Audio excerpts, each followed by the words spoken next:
Les fils de Ninive jeûnèrent d'un jeûne pur, lorsque Jonas leur prêcha la conversion. Ainsi est-il écrit en effet, lorsqu'ils entendirent la prédication de Jonas.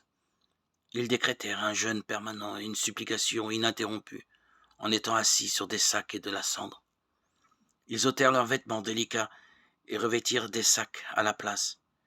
Ils refusèrent aux nourrissons les seins de leur mère, aux petits et au gros bétail le pâturage. Jonas chapitre 3.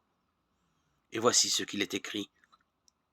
Dieu vit leur œuvre, qu'ils se détournaient de leur mauvais chemin. Alors il détourna de la colère et il ne les anéantit pas. Il ne dit pas, il vit une abstinence de pain et d'eau avec sac et cendre, mais qu'ils revenaient de leur mauvais chemin et de la méchanceté de leur œuvre. Ce fut là un jeûne pur et il fut accepté. Le jeûne que jeûnèrent les Ninivites quand ils se détournèrent de leur mauvais chemin et de la rapacité de leurs mains. Car mon ami, quand on jeûne, c'est toujours l'abstinence de méchanceté qui est la meilleure.